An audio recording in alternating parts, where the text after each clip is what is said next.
जय हिंद प्यारे बच्चों। आज हम बात कर रहे हैं क्लास 12th में एक नए छोटे से टॉपिक पर कि Ohm's law with the help of drift velocity. Drift velocity की वजह से हमें ओम्स लॉ को ड्राइव करना है। कैसे ड्राइव होगा? ओम्स लॉ आप जानते हैं। ओम्स लॉ क्या है? ओम्स लॉ है, ओम्स लॉ क्या है? V equal to I R. हमें इसको ड्राइव करना है किसकी हेल्प से? ड्रिफ्ट वेलोसिटी की हेल्प से। तो ड्रिफ्ट वेलोसिटी के हिसाब से ये ओम्स लॉ कैसे डेरिवेट होगा, हमें इस छोटे से वीडियो में, छोटे से टॉपिक में ये देखना है। और दूसरा, आप ऑलरेडी जानते हो कि R इक्वल टू क्या होता है? R इक्वल टू होता है M L upon N E square tau. ठीक है ना? ये आपका R इक्वल टू होता है। ठीक है, R इक्वल टू इतना नहीं होता है, इसमें एक और करना पड़ेगा, अपॉन ए और करना पड़ेगा नीचे, एरिया। R इक्वल टू क्या होता है? M L upon N E square tau A. ये तुम्हारा R इक्वल टू होता है। जहां पर रो इक्वल टू होता है, इसको आप बोलते हैं रो। इसको इधर बोलते हैं किसको? Rho equal to M upon N E square tau. ये आपका रो होता है। ठीक है ना? चलो भाई, इसकी हमें इससे मतलब नहीं है, समझाने के लिए बताया था मैं आपको पहले, आप वीडियो में पढ़ चुके हैं इसलिए बताया था मैंने। हमें प्रूफ क्या करना है? V equal to I R. सबसे पहले हमें ड्रिफ्ट वेलोसिटी पता है। ड्रिफ्ट वेलोसिटी इक्वल टू क्या होता है? V D equal to E tau upon M. आपने ये पढ़ रखा है? ये आप आगे पीछे कर रखा था? चलो ठीक, कोई बात नहीं, आगे पीछे कर देते हैं। ई टाउ अपॉन एम, ये आपने ड्रिफ्ट वेलोसिटी इक्वल टू पढ़ रखा है। अब यदि मैं आपसे बात करूं कि ई इक्वल टू होता है डीवी ओवर डी आर, तो यहाँ पे क्या हो जाएगा? वी फॉर वेलोसिटी नहीं, यहाँ पर वी पोटेंशियल, और आर यहाँ पर किस में होगा? करंट वायर है, और वायर में लेंथ एल से दिखाई थी हमने, ना कि आर से। तो क्या हो जाएगा यहाँ पर? V upon L. यदि मैं वैल्यू प्लेस कर दूं इस जगह पर, तो हम क्या देखते हैं? V D equal to E V tau upon M L. बात समझ में आ गई? इसी क्वेश्चन नंबर हमने 1 बना लिया। अब आप पढ़ चुके हो, क्या पढ़ चुके हो? I equal to N E A V D. I equal to N E A V D पढ़ चुके आप ऑलरेडी। ठीक है ना? यदि मैं यहाँ से, समझिए, यहाँ से मैं v इक्वल टू, हमें v equal to I R करना है, तो यहाँ से मैं from equation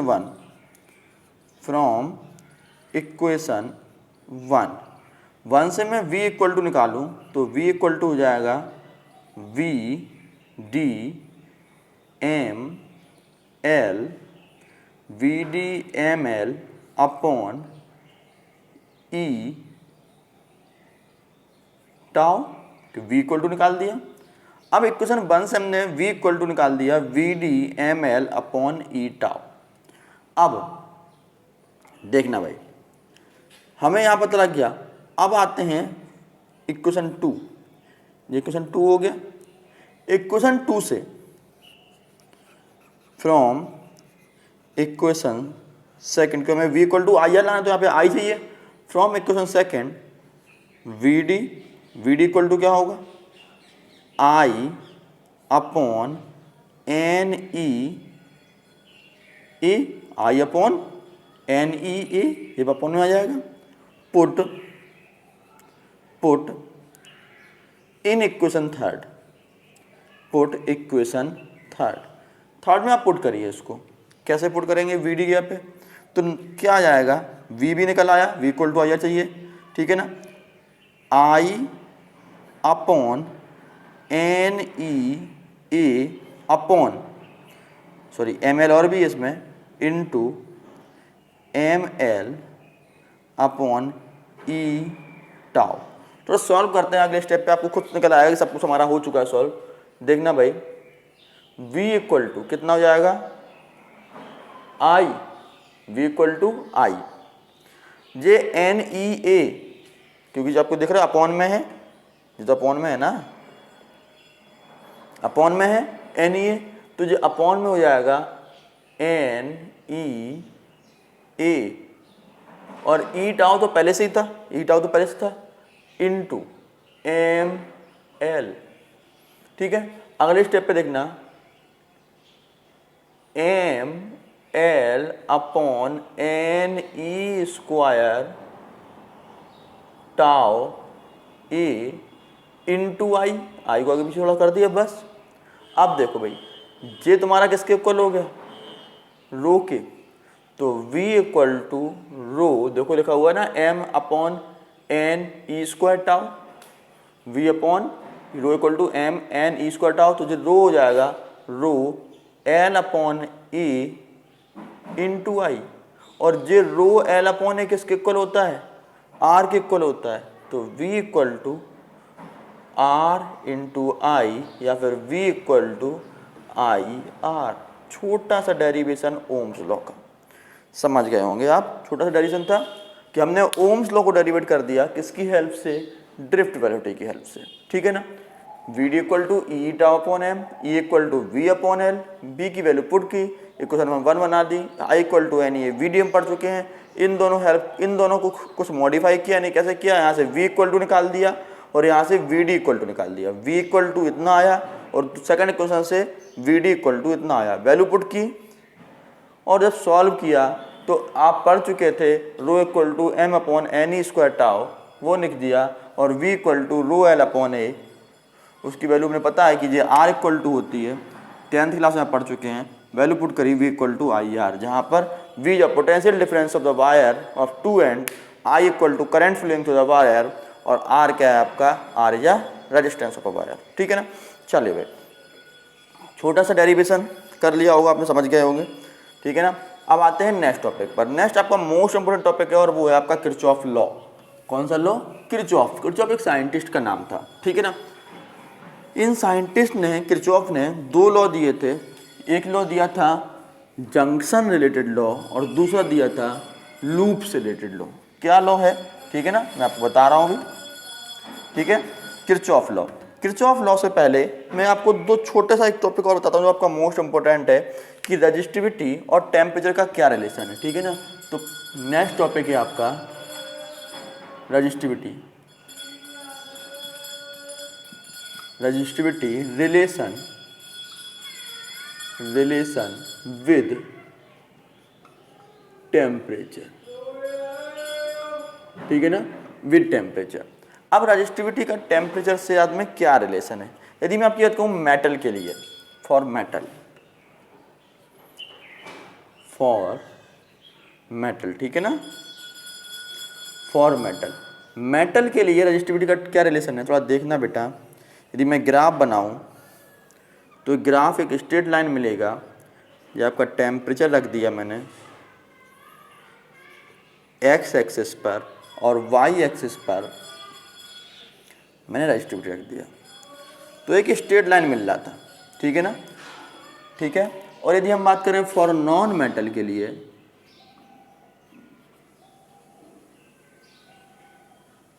for non metal, यदि नॉन मेटल के लिए ग्राफ बनाएं तो हमें एक कर्व लाइन मिलती है जो कि इस तरह से मिल रही है।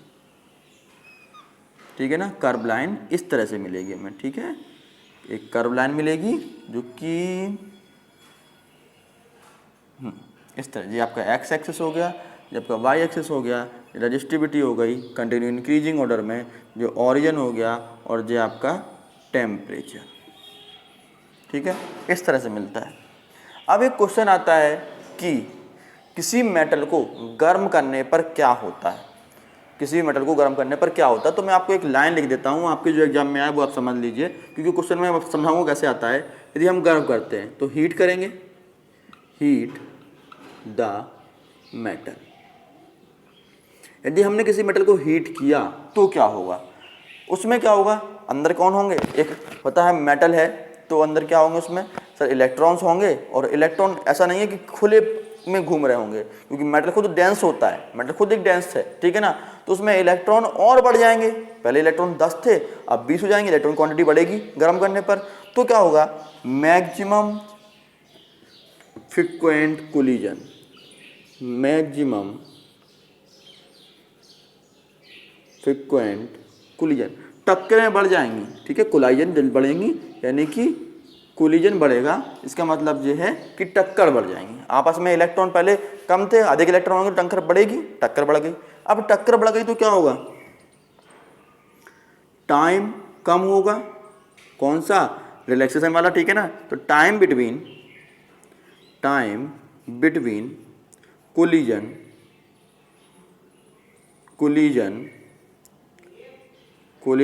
क्या होगा, डिक्रीज।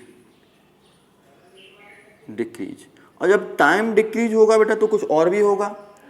तब टाइम डिक्रीज होगा तो एवरेज रिलैक्सेशन टाइम भी डिक्रीज होगा, यानी कि टाउ विल ऑल्सो डिक्रीज,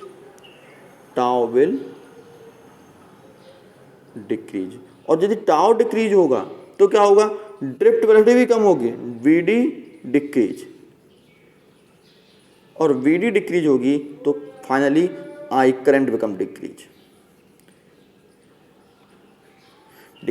अब आपके एग्जाम में होता क्या है, अब आपके एग्जाम में आता है कि हम किसी मेटल को गर्म कर रहे हैं, उसकी ड्रिफ्ट वेलोसिटी पर क्या फर्क पड़ेगा। तो आपको क्या लिखना है, यहां तक लेके आना है, और क्यों। वो लिखा था what is the effect when we heat a wire, what is effect on its drift velocity when heat a wire, give its reason, इसका रीजन भी लिखिए। तो आपको क्या करना है, बस यहां तक लिख देना है, व्हेन वी हीट, पहले लिखेंगे drift velocity had been decrease, drift velocity कम होती है। अब कैसे कम होती है, when we heat the metal maximum frequent collision बढ़ जाते हैं। फिर आप लिखेंगे then time between the collision become decrease, time कम होता है।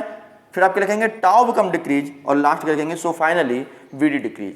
अब नेक्स्ट क्वेश्चन आ सकता है जैसे कि what effect on current when we heat a metallic wire, यदि हमारे पास एक मेटालिक वायर है तो उसके करंट पर क्या फर्क पड़ेगा। आगे लिखा होगा गिव इट्स रीजन लिखा होगा, तो पहले आप फाइनल लिखेंगे द करंट बिकम डिक्रीज। अब लिखेंगे वाई, क्यों डिक्रीज हो रहा है, तो आंसर क्या होगा, बिल्कुल ऐसे, when we heat a metal maximum number of collision increase, time between the collision decrease, average relaxation time यानी कि tau become decrease, and V D drift velocity decrease, so finally I decrease.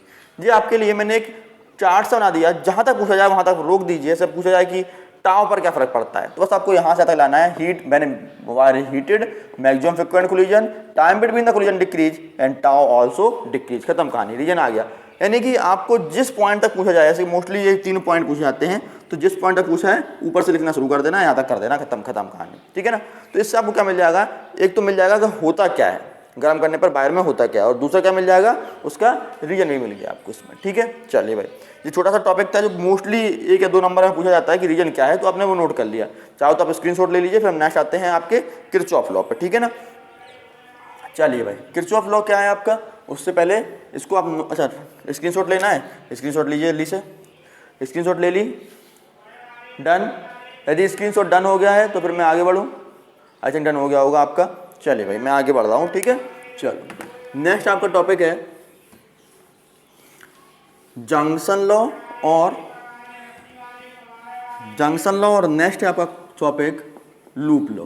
और junction law और loop law दिए के scientist ने, Kirchhoff ने दिए थे, ठीक है ना। किरचॉफ मैं लिख रहा हूँ, स्पेलिंग देख लीजिए, KRICHOFF,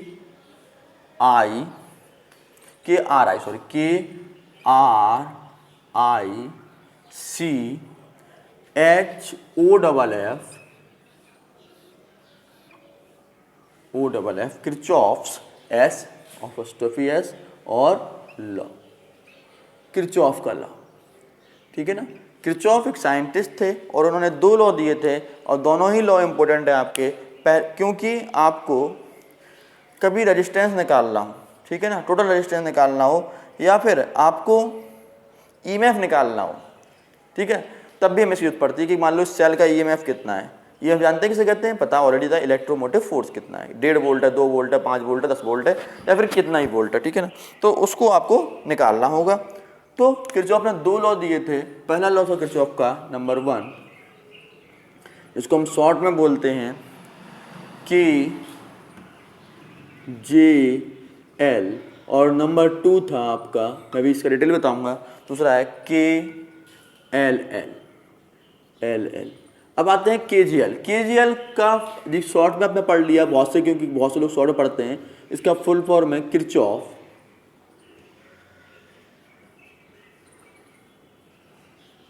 किरचॉफ जंक्शन लॉ। कौन सा law? Junction law.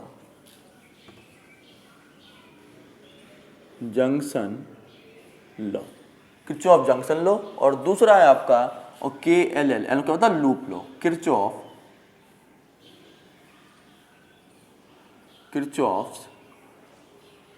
Loop law, Kirchhoff junction law और किरचॉफ लूप लॉ। जंक्शन से आप ऑलरेडी जानते हो, क्या जानते हो जंक्शन में? जंक्शन में आपने सुना होगा एक ऐसा टर्मिनल जहां पर n नंबर ऑफ रूट्स की ट्रेन्स आती हैं। यही तो अपने पढ़ रखा है, जंक्शन पे सुन रखा है। जंक्शन क्या होता है? जंक्शन एक ऐसी प्लेस है जहां पर n नंबर ऑफ रूट्स की ट्रेन आती हैं, ठीक है ना। चलिए भाई, तो पहले नंबर हम वही कर लेते हैं। नंबर फर्स्ट लॉ कौन सा है? किरचॉफ का कौन सा लॉ?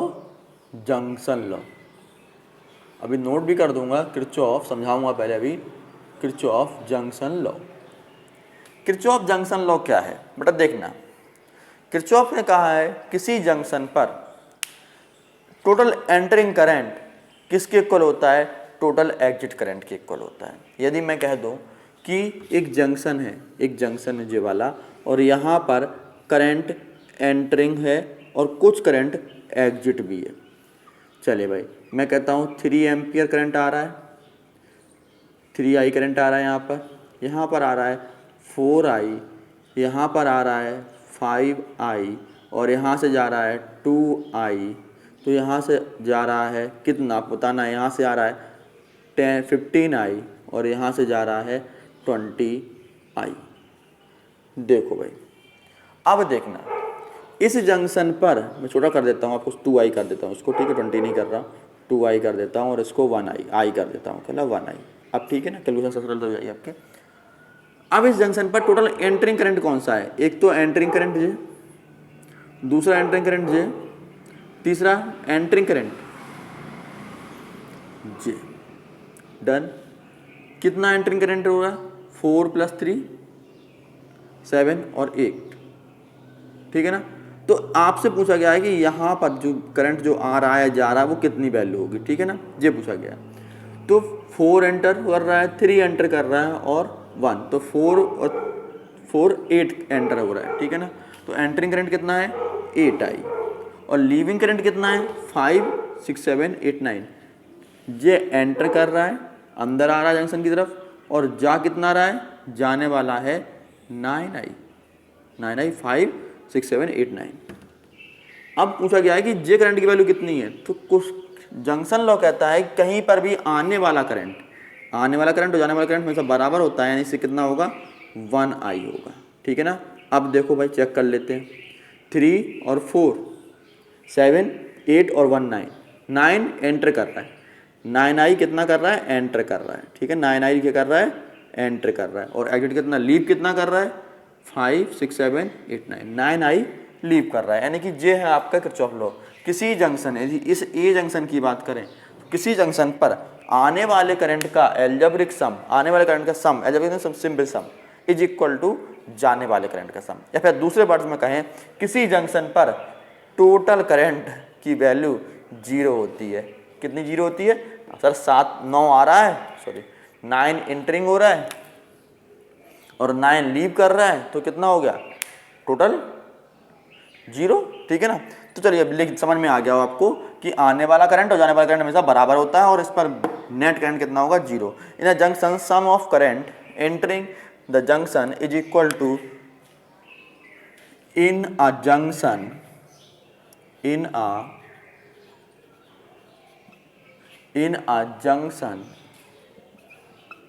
ठीक है ना। और इसका नाम क्या था किरचॉफ का फर्स्ट लॉ का? मैं यहाँ पर लिख देता हूँ, किरचॉफ जंक्शन लॉ। कौन सा लॉ?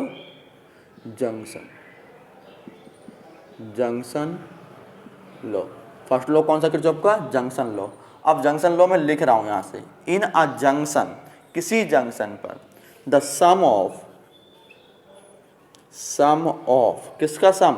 सम ऑफ करंट, कौन सा करंट? आने वाला और जाने वाला, तो entering current, entering current and leaving current, leaving current, आने वाला और जाने वाला लीविंग करंट, ठीक है ना,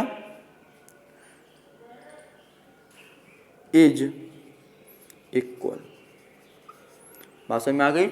इन a junction sum of current entering and leaving current, current leaving is equal, या फिर दूसरे वर्ड में कहें तो इन अ जंक्शन, मैं दोबारा लिख देता हूं, junction current entering the junction is equal to current leaving.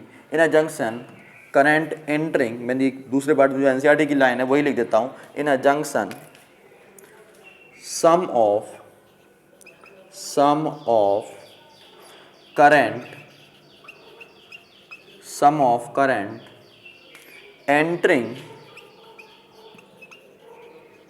entering the junction, entering the junction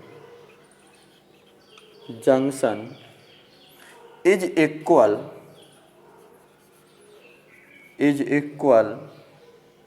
to the current leaving the junction। तो इन अ जंक्शन, जो एनसीईआरटी की लाइन है, in a junction the sum of current entering the junction is equal to the current